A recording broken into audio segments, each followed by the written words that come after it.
आज की कहानी है लालची बहू को हुआ गलती का एहसास। एक बार की बात है, एक शहर में एक परिवार रहता था जिसमें एक लड़का और उसके माँ बाप थे। वह बहुत अमीर तो नहीं थे, लेकिन उनमें प्यार बहुत था। कुछ दिनों बाद उस लड़के की शादी हो गई। उसकी शादी सलोनी नाम की लड़की से हुई। वह बहुत लालची थी।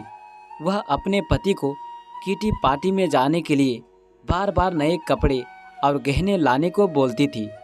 उसके पति ने उसको समझाया कि अपने बराबरी वालों से ही दोस्ती करना चाहिए। अगर तुम महीने में 10 बार किटी पार्टी में जाओगी तो तुमको हर बार नए कपड़े और गहने कौन दिलाएगा। लेकिन वो अपने पति से ही झगड़ा करना शुरू कर देती थी और बोलती थी कि अगर मैं नए कपड़े गहने पहनकर नहीं जाऊंगी तो मेरी सहेलियां मेरा मजाक उड़ाएगी। तुम ज़्यादा कमाने की तो सोचते नहीं, बल्कि मुझे ही रोकते रहते हो। इसके बाद वो अपनी सास के पास गई और बोली, माँ जी, आप मुझे अपने गहने दे दीजिए, मुझे किटी पार्टी में पहन कर जाना है। उसकी सास हैरान होकर बोली, हमारे समय में बहू अपनी सास को गहने रखने के लिए देती थी, लेकिन तुम मुझसे ही गहने मांग रही हो। उसकी इन हरकतों से सारा परिवार दुखी था।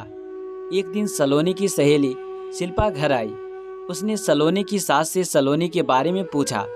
उसने बताया कि सलोनी पार्टी में गई है। शिल्पा ने सलोनी की सास से पूछा, आप इतनी दुखी क्यों दिख रही है। तब उसने सारी बात बताई कि सलोनी किस तरह बार बार नए गहने और कपड़े की डिमांड करती है और सारे पैसे इन पर ही खर्च कर देती है। वह शिल्पा से पूछती है कि ज़्यादा ज़रूरी क्या है, रोटी या दिखावा।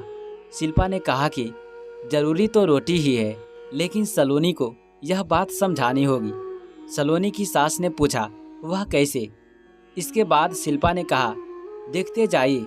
शिल्पा ने अपने जितने भी गहने और नए कपड़े थे सब लाकर सलोनी के घर में रख दिए और उनका सारा राशन और फर्नीचर लेकर अपने घर चली गई। जब सलोनी घर आई तो अपने अलमारी में नए गहने और कपड़े देखकर बहुत खुश हुई। इसके बाद वो अपनी सास से बोली, यह किसके है। तो उसकी सास बोली, यह सब तेरे हैं, तुझको अब जितना बदल कर पहनना है पहन ले। सलोनी ने उनमें से नए कपड़े और गहने पहनकर घर में घूमने लगी। कुछ देर बाद वो जब रसोई में गई तो उसने देखा कि घर का सारा राशन गायब था। राशन के डिब्बों में गहने थे। वह अपनी सास से बोली, यह क्या है, घर का सारा राशन और फर्नीचर कहाँ गया। उसकी सास बोली, वह सब बेच दिए हैं, तेरे लिए नए गहने और कपड़े लेकर आए हैं, अब तू इनको ही बदल बदल कर पहन। सलोनी बोली, लेकिन गहनों से पेट थोड़ी भरेगा, खाना तो खाना ही पड़ेगा। तभी सलोनी की सहेली शिल्पा भी आ गई। उसने कहा, जब पहले तुम्हारी सास ने तुमको समझाया तब तुम नहीं मानी, इसलिए हमने ये सब किया। अगर तुमको लगता है कि तुम्हारा पति पर्याप्त नहीं कमाता तो तुम खुद नौकरी क्यों नहीं करती। तुमको इन फालतू के दिखावे से बचकर अपने घर पर ध्यान देना चाहिए। अब सलोनी को अपनी गलती का एहसास हो चुका था। सीख, हमें फिजूल खर्ची से बचकर ज़रूरी चीज़ों पर ध्यान देना चाहिए। दोस्तों, अगर ये कहानी आपको थोड़ा भी पसंद आया होगा तो प्लीज़ वीडियो को लाइक कमेंट करें और इसी प्रकार की और भी कहानियाँ सुनने के लिए हमारे चैनल को सब्सक्राइब जरूर करें। धन्यवाद।